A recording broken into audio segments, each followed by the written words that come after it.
Lesson 4.1, Math 020, Pre-Algebra Part 2.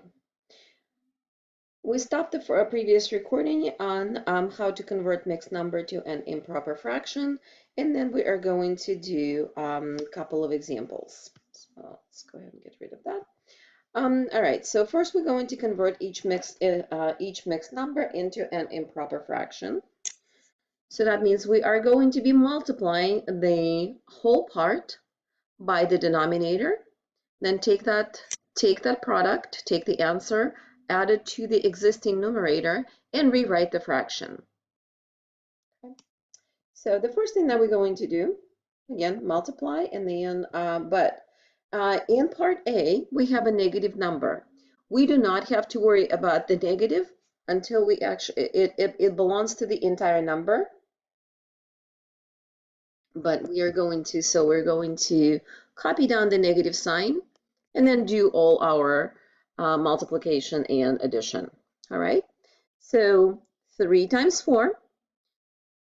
3 times 4 is 12. 12 plus 3 is 15. So that's the new numerator. So that means we're using the new numerator, which is now 15 over the old denominator. So the answer is going to be negative 15 over 4. Denominator does not change. The only changed is the new numerator. Okay. All right, next one. I'm going to erase this part right here. And you have your answer. All right, so the next one is going to be 7 3/8. So again, so you are going to be putting everything over 8. So we're going to do 7 times 8 equals 56. 56 plus existing 3 equals 59. And then we'll take this 59 and put it over the denominator. 59 over 8 is going to be your answer. And the last one, again, just like we did the first one, we do not need to worry about the negative sign. Let's do the calculations and then make sure that you copy negative sign into your answer. I'm going to put it right here. I've taken care of the negative sign. So 2 times 15 is 30. 30 plus, grab your existing numerator, 8 is 38. And then this 38 goes into on top of your fraction. So it's a negative. Keep the denominator, put your new numerator in there, and that is your answer, negative 38 over 15. Okay, so now we're going to convert each improper fraction to a mixed number. All right, so for that one, we're going to be dividing.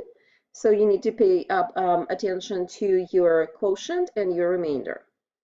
All right, so the answer is going to be a whole part and a fraction part.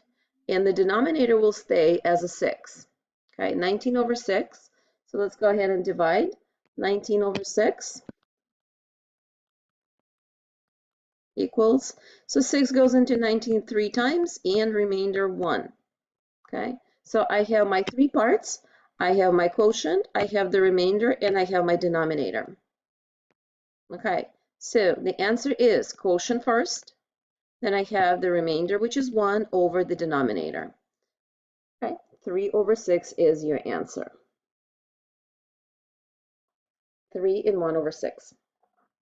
Okay, so negative 44 divided by negative 44 over 9.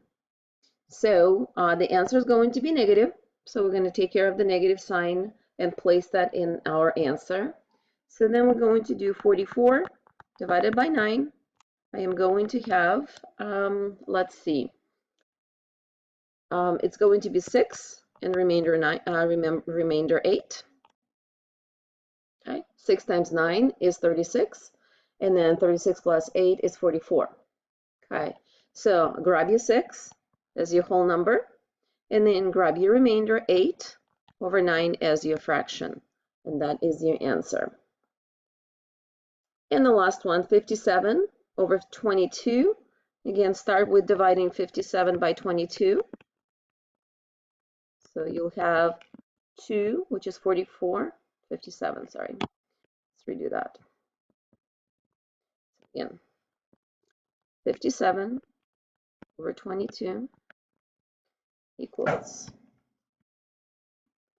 okay, equals, so you have 2, which gives you 44, and then remainder 13. Okay, so to write the answer, we're going to have 2 and then 13 over the original denominator, which is 22. 2 and 13 over 22. Okay.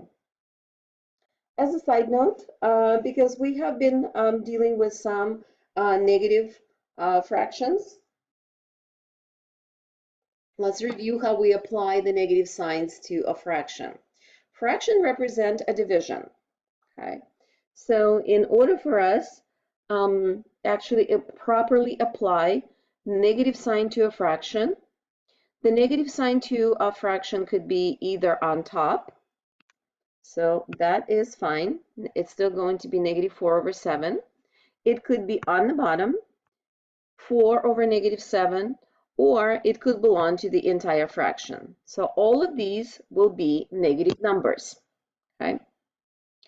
But the last one, which is negative 4 divided by negative 7, will give you positive numbers, so this is not allowed. In order for your fraction to stay negative, you put the negative sign either in the numerator or denominator or in front of the entire fraction, but not in both numerator and denominator. So that's just a little side note how we actually write negative fractions. Okay. And the last concept that we are going to learn today and practice with is equivalent fractions.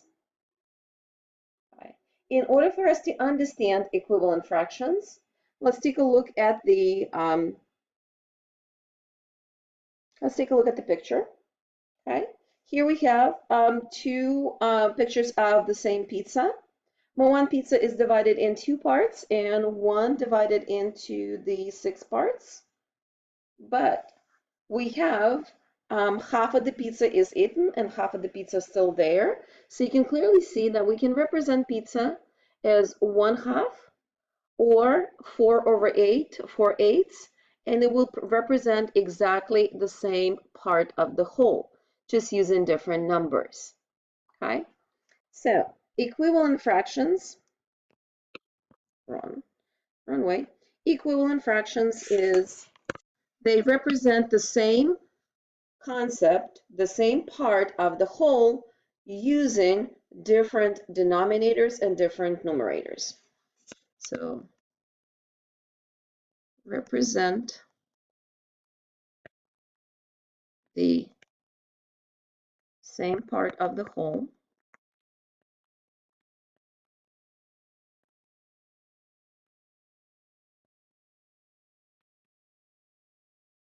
using different numbers.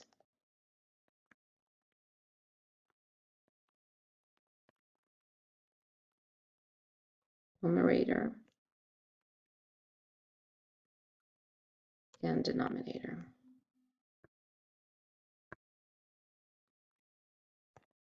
Okay, so again, equivalent fractions represent the same part of the whole using different numbers in the numerator and denominator, meaning that it's still half of the pizza, but I can write the half of the pizza as 1 over 2 or 4 over 8 or 3 over 6, still going to be a half. So as long as your top is half of the bottom, I can, let's say if I have 12 people, that would be really small slices, but we can do that. 6 over 12, 5 over 10, and so forth. You already know, because your top number is half of the bottom number, it's going to represent 1/2. I'm just using different numbers to write it, but in terms of how much of which part of the whole I'm using, it's still 1/2. So that's the equivalent fractions. Okay, so how do we get equivalent fractions? How do we create them? So if A, B, and C are numbers, okay, so A over B is our fraction. We've seen this notation before. So we just have two numbers, A over B. We can multiply it by the same number and get the new fraction that would represent the same part of the whole. Just like we did, okay, so let's see. Let's take a look. If we start with the 1/2, okay, all right, I can multiply top and bottom by 2, and I will have 2 over 4, correct? Okay. I can also multiply 1/2 by each numerator and denominator by 3, and I will have 3 over 6. And I can keep doing that all day. So you can probably come up with your own examples how this works. But the bottom line here is that 1/2 and 2/4 and 3/6 are all equivalent fractions, because when you get down to the bottom of it, they still represent 1/2, but written differently. Okay. So to find fractions equivalent to the given fraction, that's exactly what you're going to do. You're going to multiply it by 2, 3, 4, or 5, whichever number you like. I am going to multiply each fraction by, okay, so I am going to multiply by 2, 3, and 5. Okay. All right, so the first one, 3 over 8. So just like we use the rule when solving equations, whatever you do to the left side, you have to do to the right side. Here, in order for our fractions to stay the same, we need to multiply both numerator and denominator by the same number. So 3 times 2 and 8 times 2, I will have 6 over 16. If I use the 3 as my multiple, I am going to do 3 times 3 and 8 times 3. I will have 9 over 24. And the last one, I said I'm going to use number 5 as my multiple. Okay, so I'm going to, as my factor, 3 times 5, 8 times 5 equals 15 over 40. All of these represent 3 over 8. They're all equivalent. 3 over 8 is equivalent to 6 over 16, 9 over 24, and 15 over 40. So we're going to do the same to 2 over 7. So here I am going to, if I multiply top and bottom by 2, I will have 4 over by 2, 4 over 14. If I multiply both by 3, I will have 6 over 21. And multiplying by 5, I will have 10 over 35. So those are equivalent fractions. 2 over 7 represents the same part of the whole as 4 out of 14, 6 out of 21, and 10 out of 35. Okay. This is the end of the recording, lesson 4.1.